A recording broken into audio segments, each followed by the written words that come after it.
ওবায়দুল কাদের সম্পর্কে আরো কিছু চাঞ্চল্যকর তথ্য পাওয়া গেছে। ওবায়দুল কাদের আসলে কেমন ছিল, এই অবাক করা তথ্যগুলো জনগণের জানা উচিত। দর্শক, আপনারা জানবেন, অন্যকে জানিয়ে দিতে সহযোগিতা করবেন। কিছু কিছু তথ্য রিসেন্টলি ফাঁস হয়েছে এবং আমি নিজেও এর সম্পর্কে বেশ কিছু তথ্য একদম অথেন্টিক সোর্স থেকে 2013 সাল থেকে জানি, কিন্তু এগুলো বলার মতো সাহস আমাদের কারো ছিল না। একেবারেই ওবায়দুল কাদেরের ঘনিষ্ঠ লোকজনের মাধ্যমে জানি। তো দর্শক, সাম্প্রতিক একটা খবর বেরিয়েছে যে ওবায়দুল কাদেরের কল লিস্ট থেকে বেরিয়ে এলো চাঞ্চল্যকর তথ্য। কাদের সাথে কথা বলতেন, কি ইত্যাদি। কোথায় আছেন এটা নিয়ে কিন্তু আগে কথা বলেছি। ওবায়দুল কাদের কোথায় এখন? সাংবাদিক ইলিয়াস দাবি করেছেন তিনি বাংলাদেশে আছেন।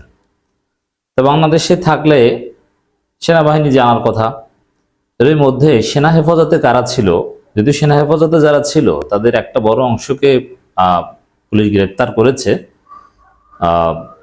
এটা কনকসরের একটা তথ্য থেকে পাওয়া যায়। এই জুনাইদ আহমেদ পলক থেকে শুরু করে আরো অনেকেই সেনা হেফাজতে ছিল, তাদের কাছে আশ্রয় নিয়েছিল, পরবর্তীতে সেখান থেকে চলে এসেছে, পরে গ্রেপ্তার হয়েছে।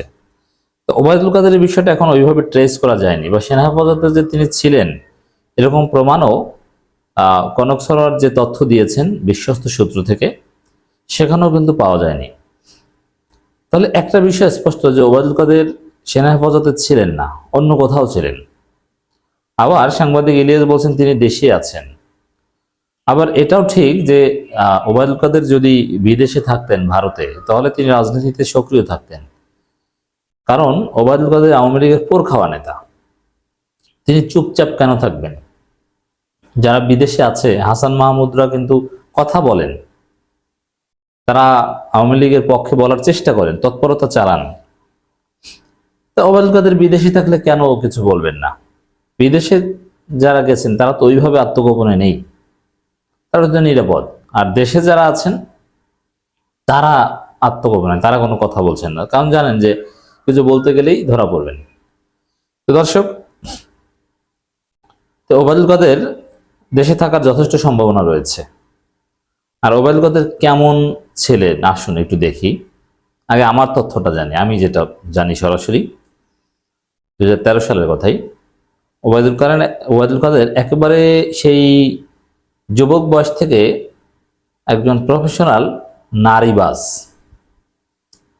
নারীর প্রতি তার লোভ, এটা ওবায়দুল কাদেরের স্বাভাবিক বৈশিষ্ট্যগুলোর মধ্যে একটা। ছাত্রলীগের সাবেক নেতারা, নেত্রীরা ওবায়দুল কাদেরকে নারী সাপ্লাই দিতেন। বিশেষ করে ঢাকা বিশ্ববিদ্যালয় এবং ইডেন কলেজ থেকে, আরো বিভিন্ন জায়গা থেকে উঠতি বয়সী যারা নারী নেত্রী বা বিভিন্নভাবে ম্যানেজ করে বা টাকা পয়সা দরকার ছিল, এদেরকে ওবায়দুল কাদের কাছে পাঠানো হতো। এবং এই পাঠানোর দায়িত্বে ছাত্রলীগের এক ঝাঁক বিশ্বস্ত নেতা কাজ করত।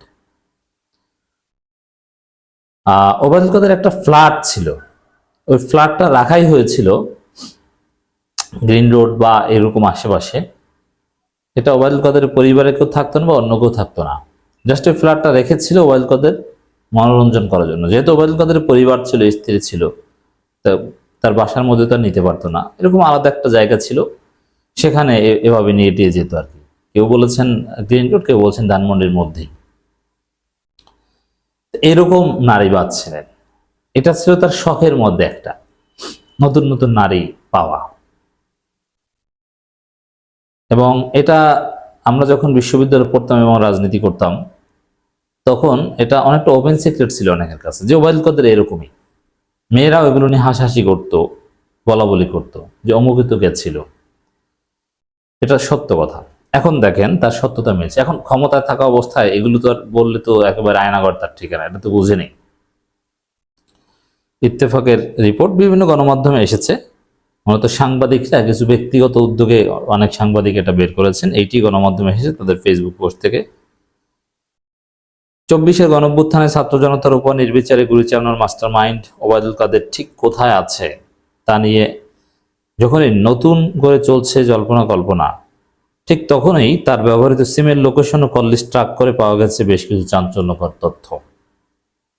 ক্ষমতায় থাকাকালীন বিলাসী ও শৌখিন এনে তার সঙ্গে বিভিন্ন নায়িকা ও মডেলের ছবি সামাজিক যোগাযোগ মাধ্যমে ভাইরাল হওয়া ছিল নিয়মিত ঘটনা।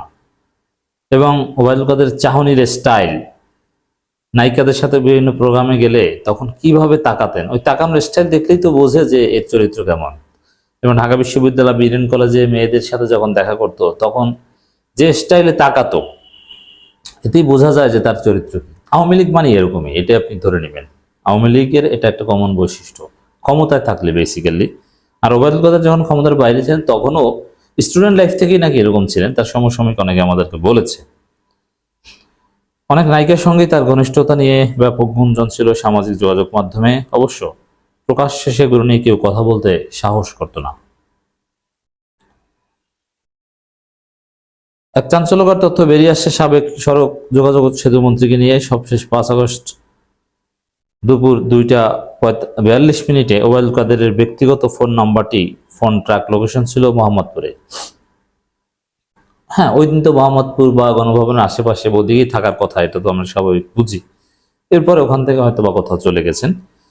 এবার সামাজিক যোগাযোগ মাধ্যমে প্রকাশিত হলো তার একটি কল লিস্ট। এই কল লিস্ট অনুযায়ী 5 আগস্ট আগে পরে 2 মাসে অসংখ্য নম্বরে কথা বলেছেন। এর মানে 5 আগস্টের পরে 2 মাস ওবায়দুল কাদের দেশে ছিলেন, এটা একটা বিষয় ইলিয়াসের বক্তব্যের সাথে মিলে, যেখানে অনেক নায়িকা ও মডেল অভিনেত্রীদের সাথে যোগাযোগ রাখার বিষয়টি উঠে এসেছে।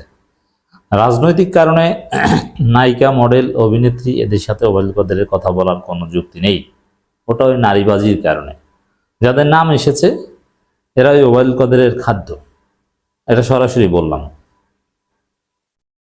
ওই কল লিস্ট অনুযায়ী নায়িকা কেয়া, মিস বাংলাদেশ ফারজানা, যাই হোক এভাবে নামগুলো প্রকাশ করা মেয়েদের এটা সঙ্গত না, কিন্তু তাদের বৈশিষ্ট্য এটা আমি বলে দিলাম। সব মডেল নায়িকাদের যেমন রয়েছে তেমনি ফোন দিয়েছেন ময়মনসিংহ এর নারী নেত্রী কবিতাকেও। বুঝতে পারছেন, একটু কম বয়সী বা যাদের ফিজিক্যাল ফিটনেস আছে তাদের দিকে ওবায়দুল কাদেরের দৃষ্টি। ওবায়দুল কাদেরের 5 আগস্ট সহ আগের এবং পরবর্তী সময়ের কল লিস্টের সিডিআর কপির আংশিক প্রকাশ করে সাংবাদিক জাওয়াদ নির্ঝর।